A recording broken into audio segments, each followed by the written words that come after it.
Dès que l'on aborde Masked Singer, la pression monte d'un cran. Entre le tarif des costumes et le salaire du jury, qui aura le dernier mot? Sur les réseaux sociaux, dans la presse, le retour de Masked Singer, c'est toujours un événement. En effet, de manière subtile, TF1 distille des indices. Qu'on aimerait être une souris pour rôder dans les loges. Visiblement, la production a davantage mis les petits plats dans les grands. Lassée par les critiques sur les vedettes internationales ou la qualité du jury, elle a pris soin de revoir sa copie.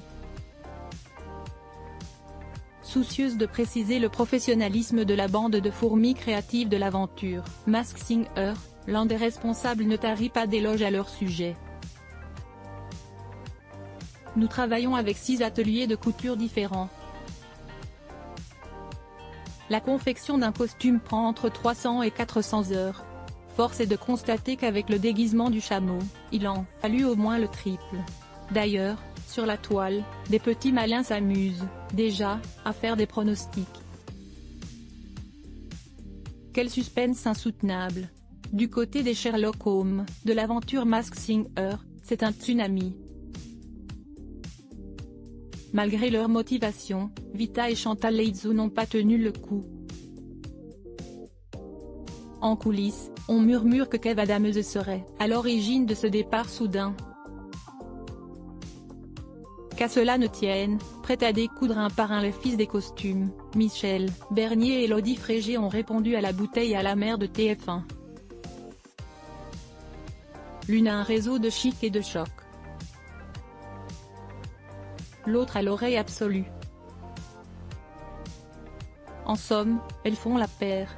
Mais ne seront pas de trop pour contrer le terrible Jeff Panaclock.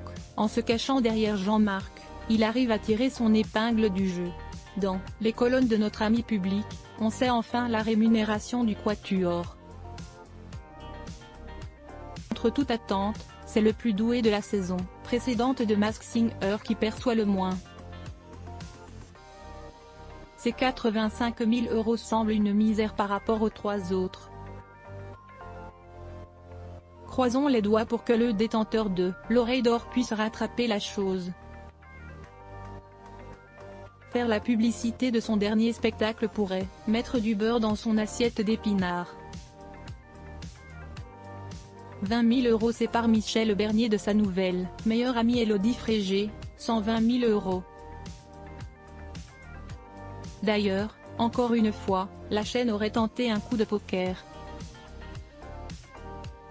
Pour justifier cette différence, elle aurait potentiellement assuré à la jeune prodige de la Star Academy qu'elle aurait un rôle dans un feuilleton. Tel que vous pouvez vous en douter, face à un argument de ce acabit, TF1 aurait remporté la mise. Et, elle aussi d'un côté. Pour Kev Adams, le mystère autour de son salaire fait grincer des dents. Alors qu'il est en pleine tournée sur le thème de la confession, ce chèque de 380 000 € a dû lui redonner le sourire. Visiblement pas amer de ses crises de nerfs, de l'autre fois, TF1 courbe l'échine. Suite dans le prochain numéro d'Objeco.